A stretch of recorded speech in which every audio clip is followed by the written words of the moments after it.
Bem, agora nós vamos examinar alguns conceitos sobre pressão osmótica. Aqui está a figura clássica que ilustra o fenômeno. É um tubo de vidro em formato de U e aqui há uma membrana semipermeável que divide o tubo em dois compartimentos. Dentro do tubo há o solvente e o soluto aqui é colocado de um lado e esse soluto não consegue atravessar a membrana. Assim, o solvente se desloca na direção que está o soluto, aumentando a pressão neste compartimento, denotada por essa diferença de pressão, denotada por essa diferença de nível aqui na altura. Essa pressão pode até ser calculada como sendo ρgh. Aqui, né? Bem, aí vem a pergunta, por que o solvente se desloca? Tá certo que o solvente tem interações com o soluto. Essas interações são do tipo ligações de hidrogênio e ligações de Van der Waals. Só que essas interações já ocorreram quando o soluto foi dissolvido no solvente. Quando o solvente se desloca para cá, as interações já estão presentes. Isso não vai mudar nada. A única coisa que muda é que ocorre diluição aqui no soluto. Assim, esse deslocamento é devido a uma energia puramente entrópica. Quando o solvente se desloca para cá, ocorre uma redução no potencial químico neste compartimento devido à diluição do soluto. Mas então, imagine que se eu tirar a membrana, vai haver um aumento de entropia e uma redução no potencial químico do sistema. Aí vem aquela história. Se Maomé não pode ir até a montanha, então a montanha vem até Maomé. E aí o solvente vem para este lado, mas ao vir, não é só uma redução do potencial químico que ocorre devido ao aumento de entropia. Ocorre também uma elevação do potencial químico devido ao aumento de pressão. Então, o deslocamento do solvente vai ocorrer até que os potenciais químicos de ambos os lados da membrana fiquem iguais. Aí nós temos esta equação. Deste lado, o soluto está puro, então nós temos o potencial químico padrão nessa pressão P.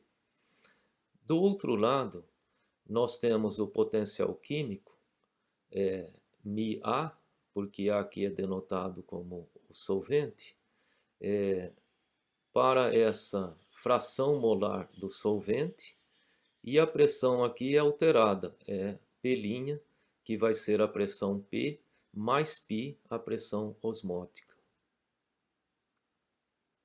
No equilíbrio, o potencial químico do solvente, já que somente ele está livre para fluir, em ambos os lados da membrana é igual.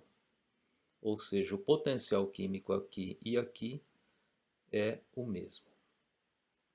O compartimento contendo o solvente puro tem um potencial químico μ0 de P, ou seja, o potencial químico padrão para essa pressão. Já no compartimento que contém o soluto, o potencial químico do solvente depende da fração molar do solvente. Veja que não é do soluto. A fração molar do solvente, que é chamado de XA. Então, se o solvente está puro, XA igual a 1. Mas como ele não está puro, então XA tem que ser menor que 1. Mas como tem solvente, tem que ser maior que 0. Além disso, este compartimento pode assumir uma pressão diferente, que é a P'. Podemos, portanto, escrever o potencial químico do solvente como μ de A, é o potencial químico do solvente, A é designado para o solvente, XA é a fração molar do solvente e P' é a pressão do lado que contém o soluto, que é P mais π.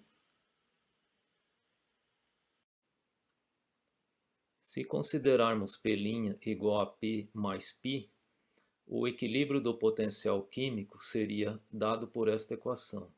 Aqui a diferença de pressão dos dois compartimentos é definida como a pressão osmótica exercida pelo soluto. O solvente se desloca através da membrana na direção do soluto, pois a diluição do soluto diminui o potencial químico, um efeito entrópico. Mas esse deslocamento do solvente aumenta a pressão da solução e isto eleva o potencial químico. Assim, o deslocamento se dá até igualar o potencial químico de ambos os lados da membrana. E este primeiro termo da equação é dado por esta equação. O potencial químico do solvente, nesta fração molar e pressão, é igual ao potencial químico padrão do solvente, nessa pressão, mais RT vezes o logaritmo natural da atividade do solvente. Este produto é chamado de atividade e γA é o coeficiente de atividade do solvente. Este primeiro termo é dado por esta equação. O potencial químico padrão nesta pressão é igual ao potencial químico padrão na pressão P mais esta integral, com os limites de integração de P até P mais π, vezes Vm, que é o volume molar do solvente, dado em metro cúbico por mol. Por exemplo, o volume molar da água, a água tem 18 gramas por mol. 18 gramas corresponde a 18 ml. Então, se eu converter 18 ml para metro cúbico, eu terei o volume molar da água. E aí, combinando essas equações, eu vou chegar nesta equação. Vejam que esse termo aqui se cancela com esse termo aqui. E aí, a equação resultante é essa daqui. E essa integral dá π vezes Vm, admitindo que a faixa de pressão na integração seja pequena e que Vm seja constante. Assim, nós chegamos nesta equação, que a pressão π é dado por menos RT sobre o volume molar do solvente, vezes o logaritmo natural da atividade do solvente. Bem, para chegar nesta expressão, nós já fizemos uma aproximação lá no cálculo da integral. E agora vamos fazer outras aproximações para chegar nesta equação mais simples, indicando que a pressão osmótica é igual a RT vezes a concentração do soluto. Então agora vamos às aproximações. Nós temos que para soluções diluídas, γA é aproximadamente 1. γA é igual a 1 para o solvente puro. Então nós podemos considerar aproximadamente 1 se as soluções forem diluídas. E aí ficamos então com ln de xa. Mas ln de xa é igual a ln de 1 menos o x do soluto, porque aqui é a fração molar do solvente, que é igual a 1 menos a fração molar do soluto. E esse termo aqui é aproximadamente igual a este, menos x do soluto. E este é igual ao número de moles do soluto dividido pelo número de moles do solvente, mantendo aqui o sinal negativo. E outra coisa a se notar é que o número de moles do solvente vezes o volume molar do solvente é igual ao volume total. Então podemos substituir aqui no lugar de Vm, escrever V sobre Na, e no lugar de ln de xa, vamos escrever isso aqui, menos N do soluto sobre Na. Aí, simplificando, nós chegamos nesta equação, onde N sobre V é a concentração do soluto. Essa demonstração tem no livro do Atkins, de Físico-Química, a edição de 2008 traz esse assunto no capítulo 5.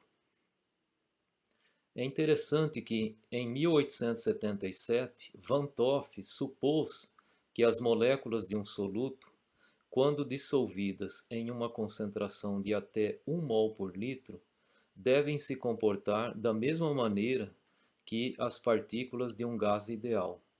Essa pressão do soluto ele chamou de osmótica, de modo que π igual a N sobre V RT, vem daquela equação de PV igual a nRT.